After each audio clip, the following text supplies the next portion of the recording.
8-uur-journaal op maandag deze keer. We hebben dat een beetje verschoven. Dus nu is maandag de dag dat we updates doen en dat je vragen kan stellen. Natuurlijk hebben we weer Caroline en Martine die mij bijstaan met de vragen. En vandaag hebben we ook weer een gast uit Israël. Het leek ons een goed idee om weer even een update over Israël te geven. Sorin, Schapira, welcome. Good evening, Willem. How are you? Nice to have you. Nice to be here. So I think now it is 9 o'clock in Israel, am I correct? Absolutely. Good. Are you allowed to go out? Because we hear troubling stories that the lockdown is returning. Well, at the moment, there are only stories. The only restriction that was reinstalled is the face mask indoors. Outside, you can still go without the face mask, and the issue of traveling through the only gate outside this country, which is the Ben Gurion airport, this is going to be a little tricky because they're trying to restrict the entrance, so-called because of fear of the Delta variant. The Delta variant, and how far is the Delta variant now? Because in some countries they scream that it is taking over everything. So what is the percentage in Israel? There's no percentage. They are testing mainly to aim children, and this is the 12 to 15 years old tier. They are trying to vaccinate, and everything is oriented towards this one. And if it, for instance, it was the father of one of the students that came from, I think it was from the Arab Emirates, and he came in, he tested positive. Of course, it's the Delta variant. They started to run testing within the epidemiological study, and it ended up with 140 students being sent to isolation. So this is how it started. Everything aims the children now. We first heard some. Yeah, and the numbers are small. The numbers are small, and first of all, there is no uniformity in the information about this variant in Israel. But something that seems to be spreading around as information is that it is indeed somehow more contagious, but clinical less dangerous. So this is the most important thing, is the clinical features, not the PCR test, which has all the flaws we already know about. Exactly. So Ivar Cummins from Ireland has a nice term for it. Virus variants or political scariants. Well, I think it's clear which one we prefer. Normally, a virus might get more contagious, but as a rule of thumb, they become less lethal, less pathogenic.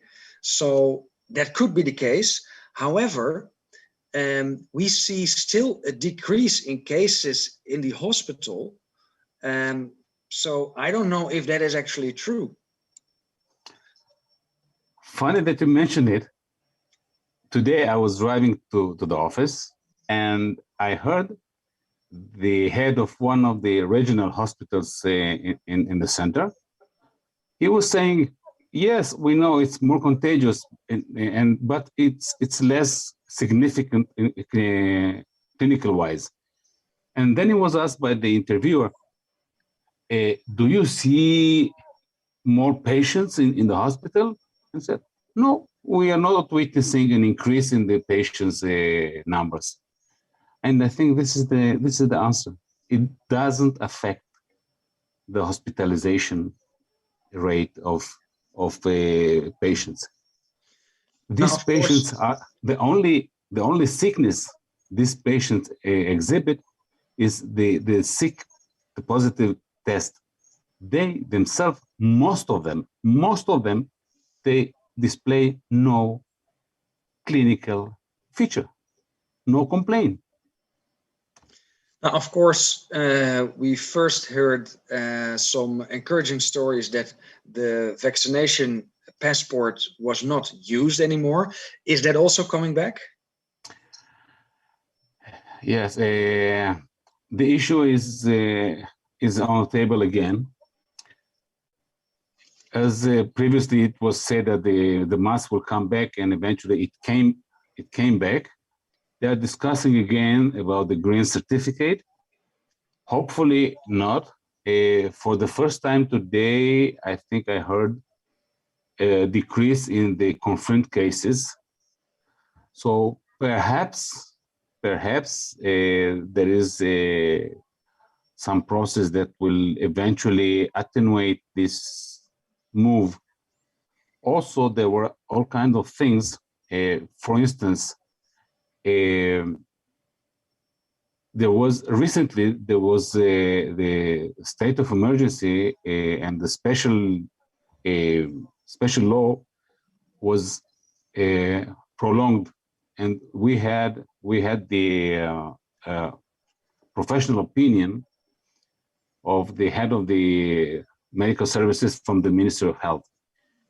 And as I saw today, she got a legal letter from two lawyers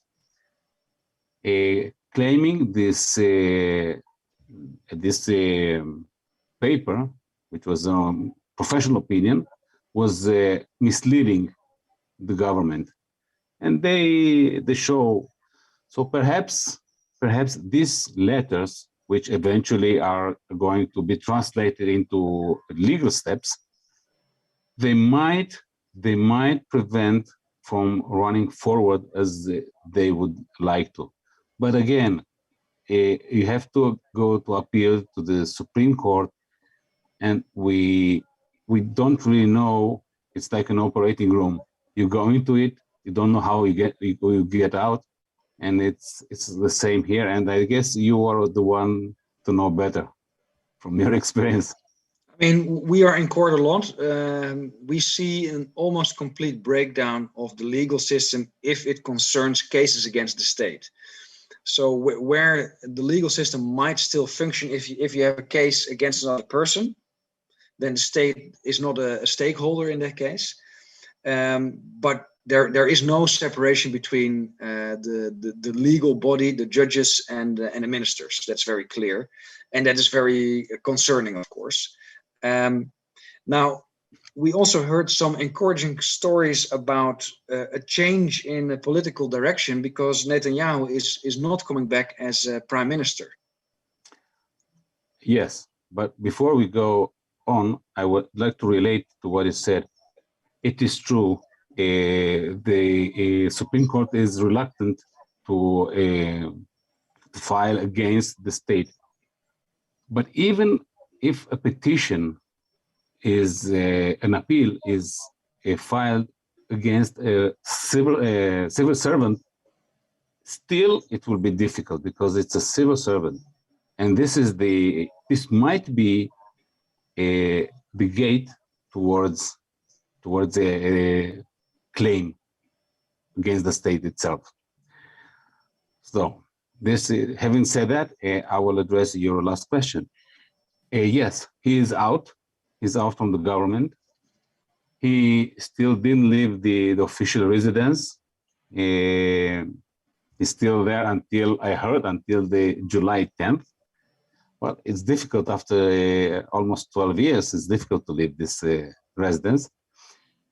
But unfortunately, the new figures, both the prime minister and the health minister, they don't show a clear sign of changing the policy. It seems that the powers sensation of power, unlimited power, it's somehow very tempting. And it's appealing whoever comes. So they are continuing the same line when it comes to COVID or Corona? For the time being, yes. And even based on so-called health minister recommendation, they have reinstated the indoor mandate of mask. But for the time being, Sorin, isn't that amazing? Because before we had the introduction of masks, everybody in Holland, scientists and politicians alike, said they are useless. This is just a behavioral experiment. Then they were mandated. There was a lot of upheaval. Now in Holland, they are taken out again. And everybody said, yeah, but they weren't working anyway, because we know it's an experiment and there is no proof of it. And the problem is with science that if it's true in Holland, then it's also true in Israel. So how can people again take to masks when there is absolutely no scientific evidence for it? Simple, a good question and a simple answer. Scaremongering. But it doesn't work. It is, but it worked psychologically. Some people have been treated with so-called shockwave, and even though it was lifted, the mask, face mask were lifted, first outdoors and then indoors, I could still see individuals using it outdoors, driving in their car alone. So this has nothing to do with science, Willem. You must be aware of it, and I know we've been discussing this before. Science has nothing to do with this. It's pure scaremongering. It's indoctrination. That it is. Science has nothing to do with it. I even read articles, because I never was into face masks, but then of course this came up and I read articles, but it even shows that for doctors in the operating room, there's no real benefit actually. That's also already a ritual. I read few articles about this, and they said it doesn't really affect the infection rate of a patient wound, whether the surgeon wears a face mask or not. And some of them even indicated that operating with face masks had a higher percentage of infections. So you see, it could be as well as a false sense of security, and then you just touch with your sterile glove somewhere, and then in the surgical field, it could be. But yes, there are some paradigms that should be reassessed at least. Then going to the injections. So now I think 60 to 70% of Israel, of the people above 16, have been fully vaccinated. Of course, among the Orthodox Jews, that percentage is much lower. And I believe among the Arabs and even in the occupied territory in Palestine, there's very few that have been vaccinated. So does that bring a polarization? Is there do people who are jabbed see the other as a danger, vice versa? Well, some of them are yes, some of them are a little bit reserved in those jabbed with reserved vis-a-vis those that they didn't take the vaccine, so-called vaccine. And about the percentage, I think it's most of the adult population is vaccinated already. Somebody said it is only 500,000 individuals adult individuals that are left not being jabbed. I'm one of them. And the children, it started a few days ago. I heard that there was an increase in the number of children brought to be injected. But the issue about this is interesting, and I will go to the end of your remark in the question.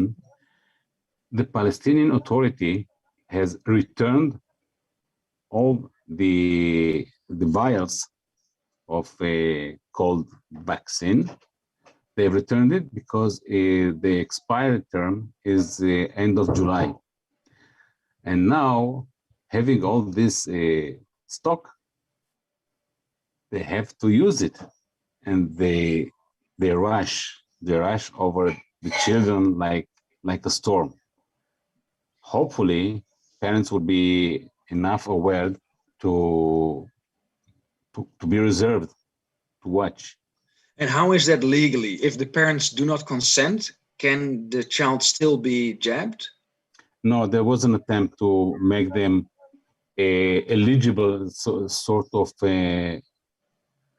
eligible to consent a minor, but it didn't go through, and still it's up to the parents.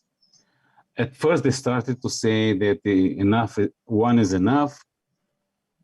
Probably will still work with the acceptance of one parent, and some of them will require two, at least the objection to this vaccination. But you never know. Yeah, and do you feel that the injecting of children is a step too far? Because I feel that in Holland, that is really a sensitive subject, and that actually brings much more resistance. We get a lot of media propaganda that children should be vaccinated, but also in Germany, people are not convinced of the need of it. We in Israel are the chosen people. Okay, so we've been chosen for this experiment, and apparently the children also. And I need to give you a little background. The high schools have finished by June 20. They are on summer vacation. Elementary school, they're still running until another day or two. Now, it was just prior to the summer vacation, and they started to do this vaccination campaign, viewing the parents' desire to go abroad.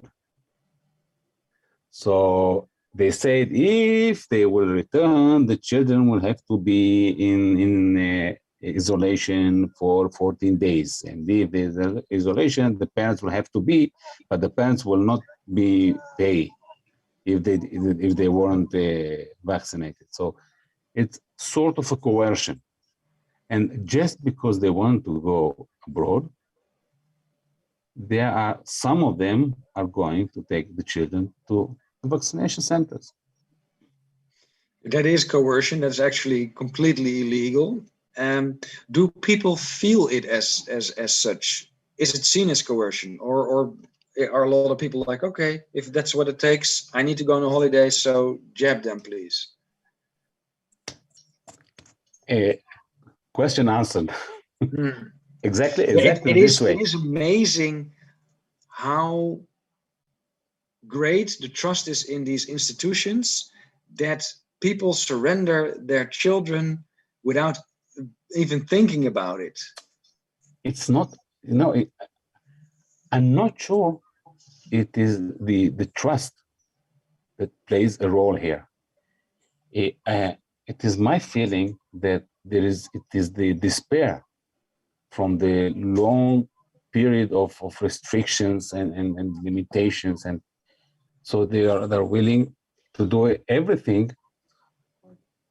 They're willing to do everything just to go on vacation, to a family vacation. Last year, it was almost impossible. This year, it seems to be open. So people want to go, but on the other hand, these luxuries, we've grown so attached to all the possibilities we have in life. I remember I didn't leave the country until I was 15, and at that time, going to France was even a special thing.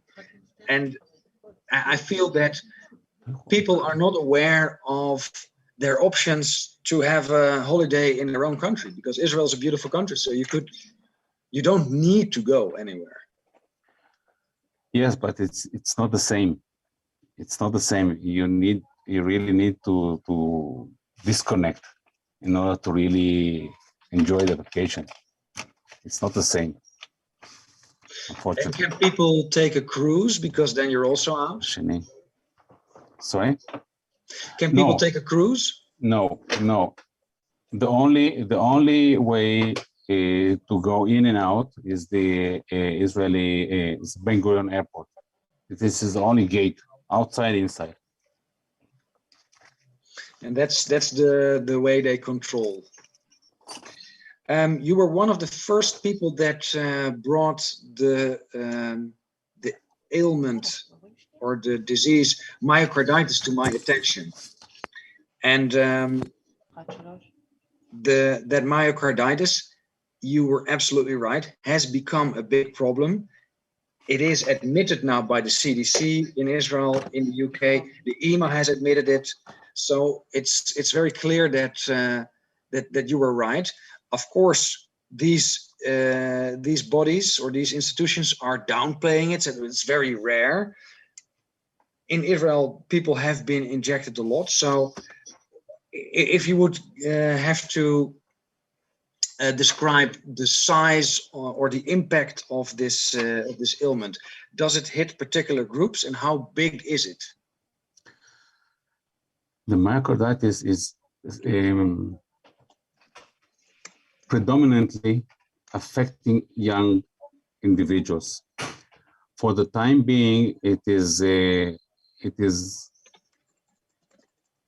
16 on.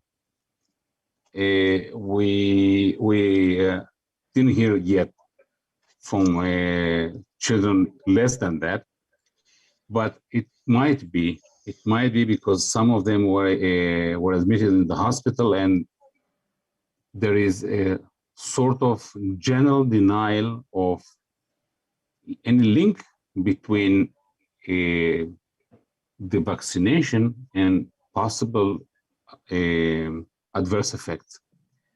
So in Israel, there's still a discussion, because other instances have admitted the link now. There is no discussion about the myocarditis. I'm talking about adverse effect generally, but myocarditis, it has been established that it must be connected to the vaccination, although they limited it to a certain period after the second. So if it is more than that, questions will be asked whether it is really related to the vaccine or not.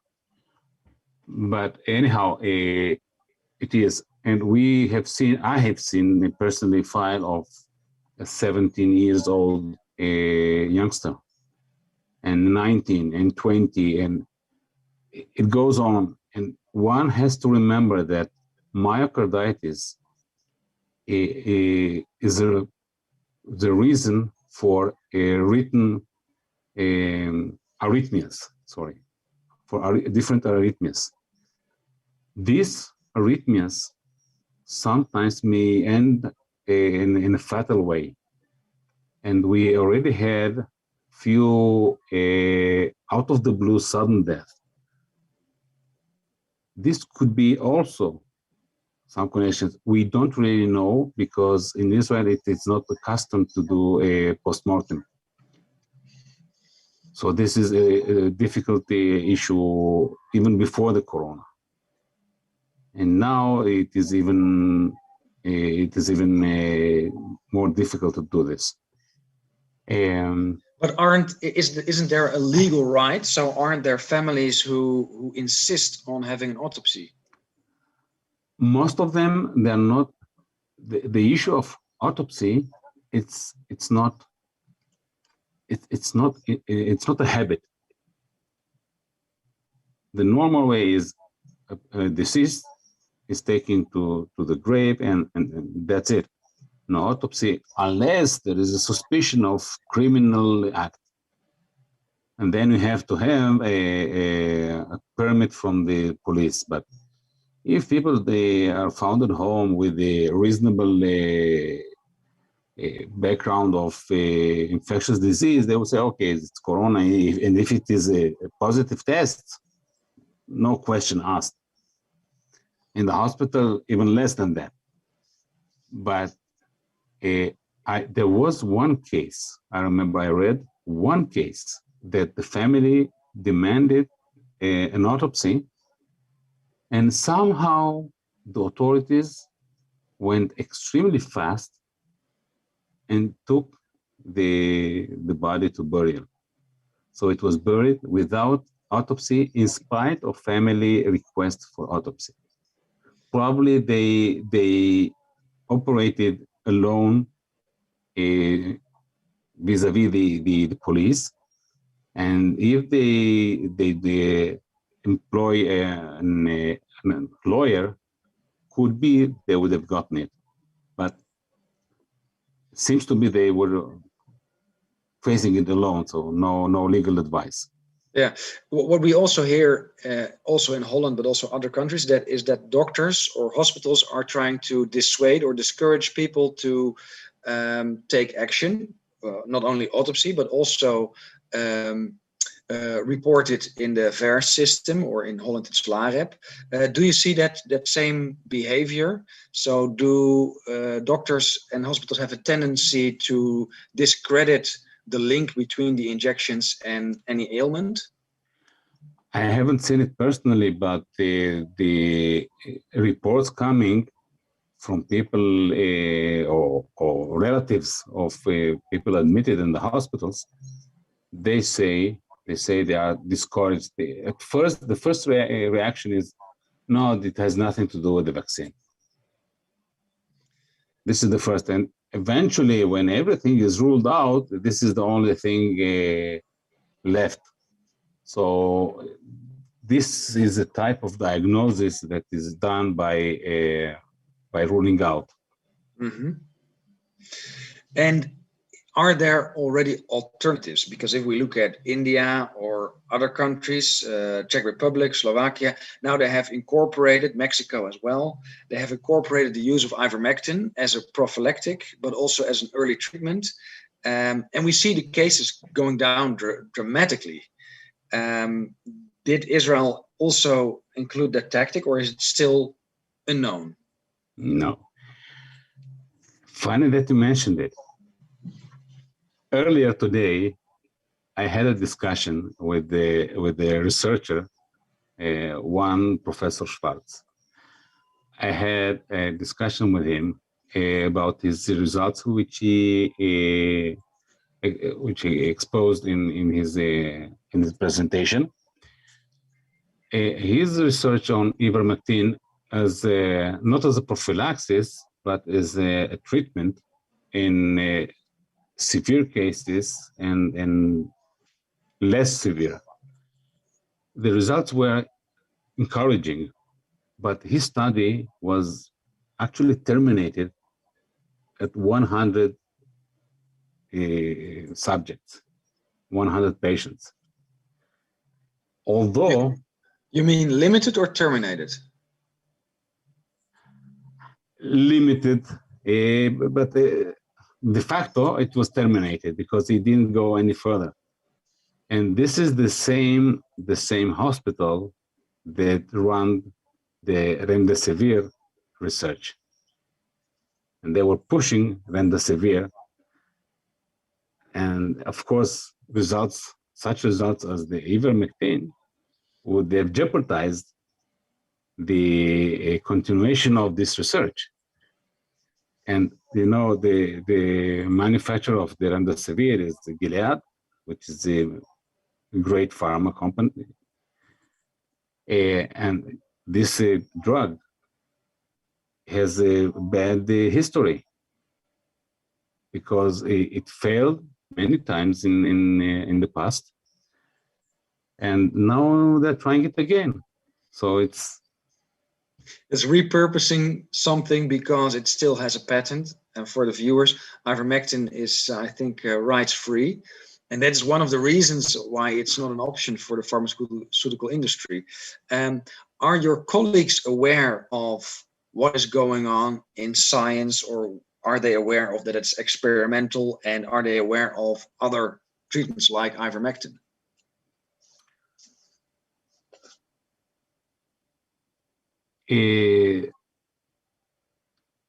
it has nothing to do with science. Even my colleagues, some of my colleagues, they just take it as it is. In spite of this, they're fed by the information given. So they are literally regurgitating the information they were fed before.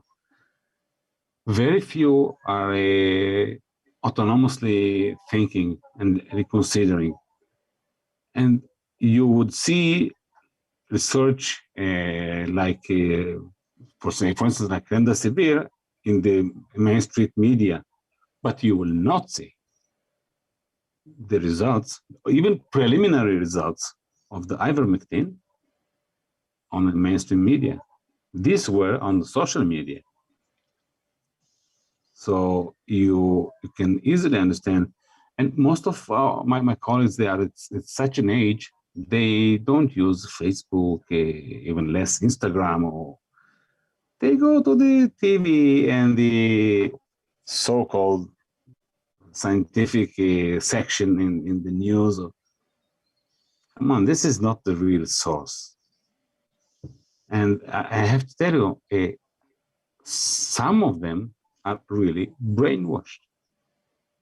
They just refuse to see the situation for what it is. And I tell them, listen, hey, you learned medicine like me. It's the same textbook.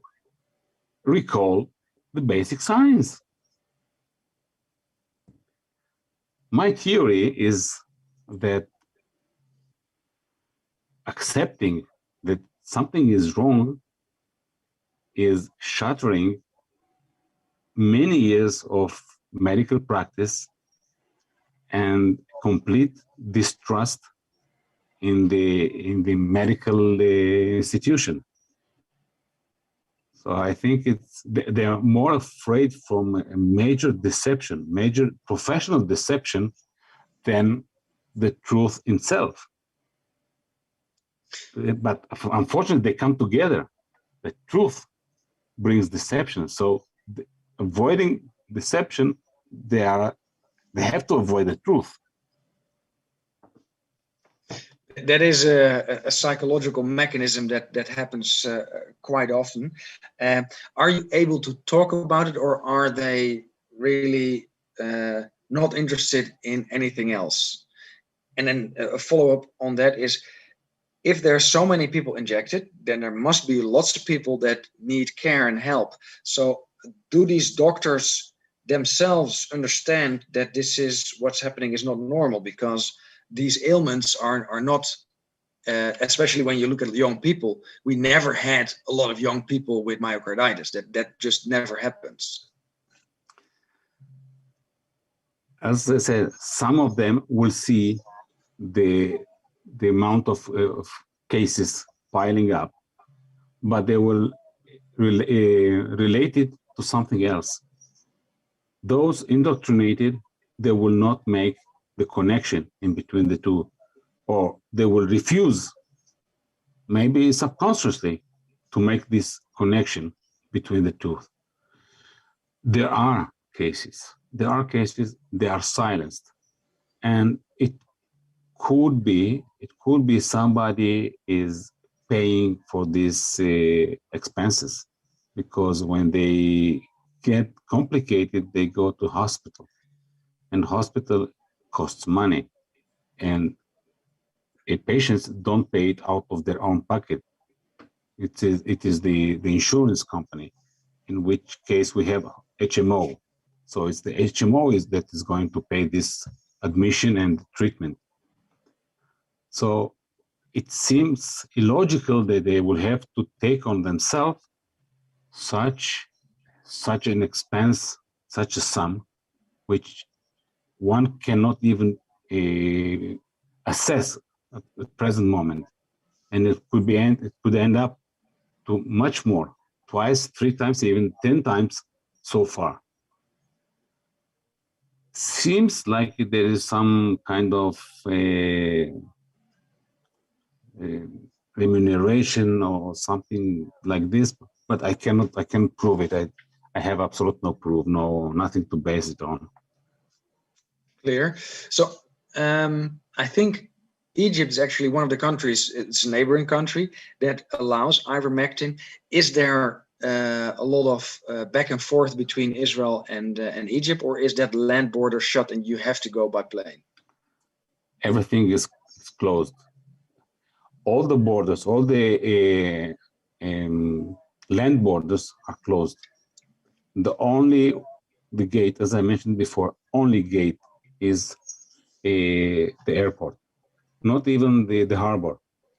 The harbor is mainly for commercial ships. There are no more cruises.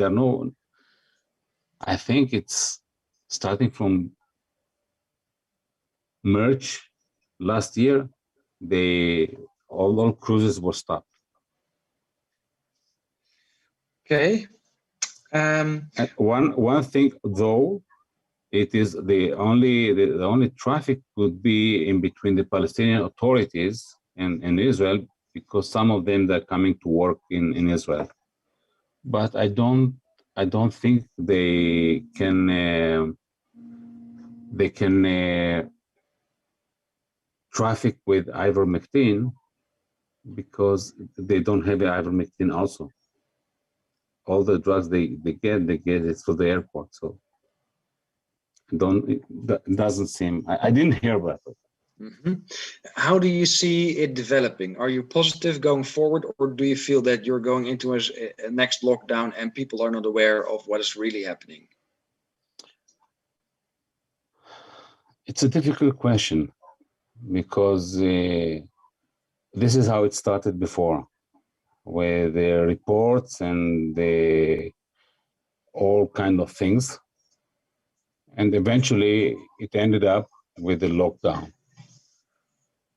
This time around, seems that people are already fed up, and there are so many individuals vaccinated, so doesn't give any legitimacy for a 4th lockdown.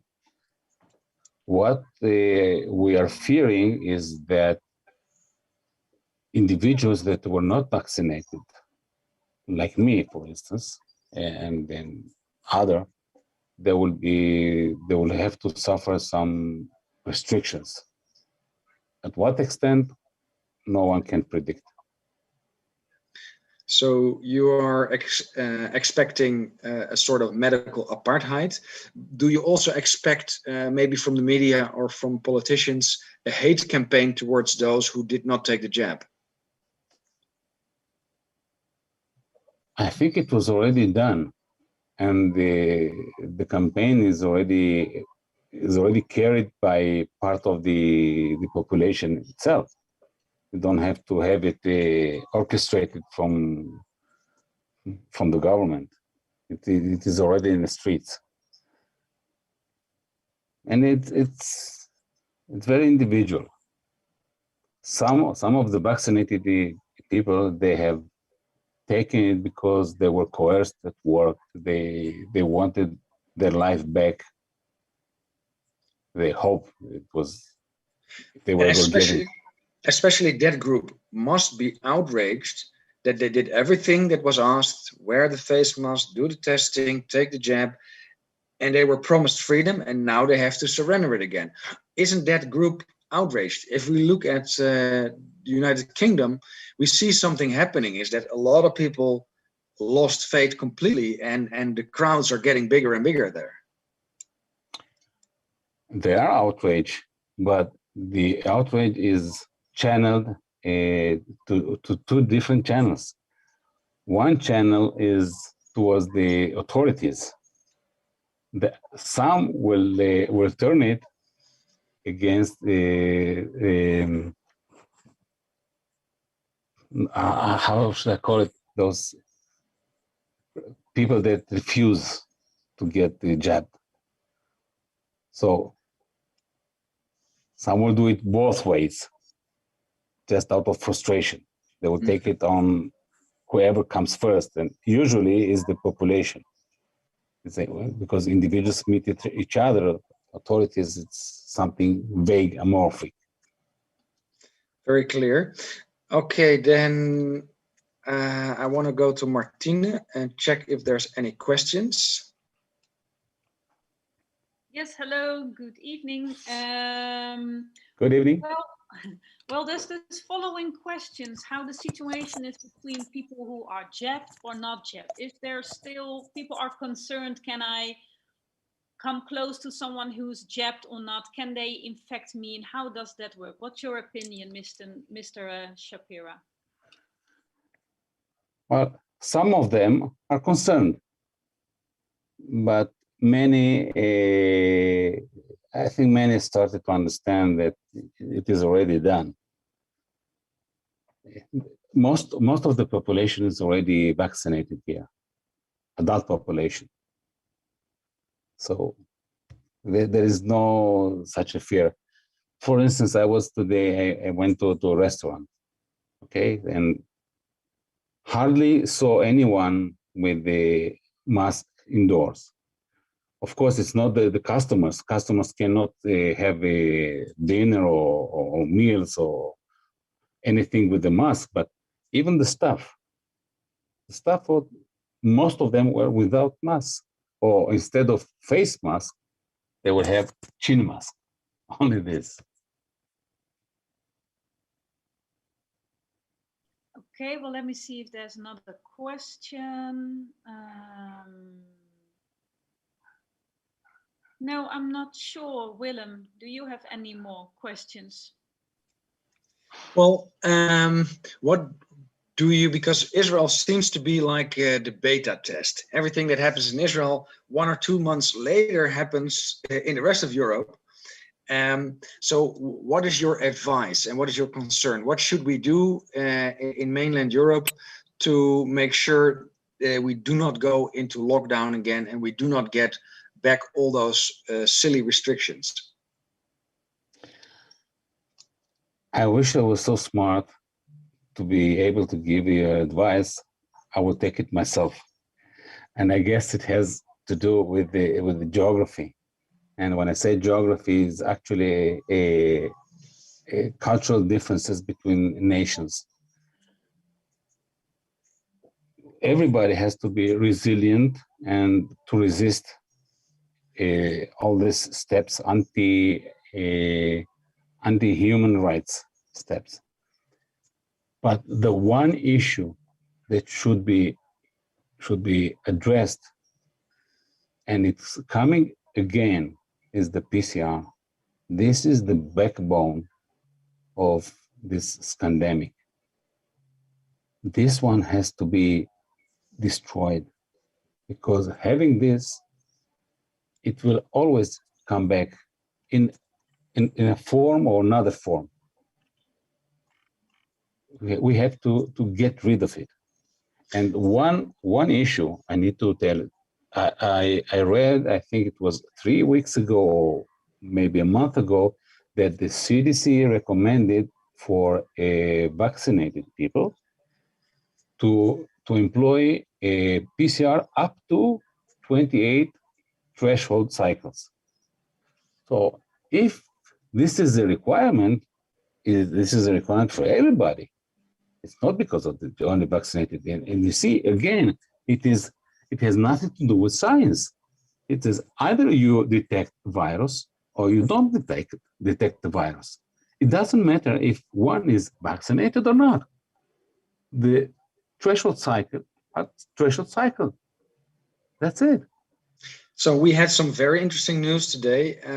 I saw some questions in our parliament being answered by our former health minister, where they said, no, we do not use a threshold. We just run 40 to 45 cycles. If it's positive, and then we have to report it.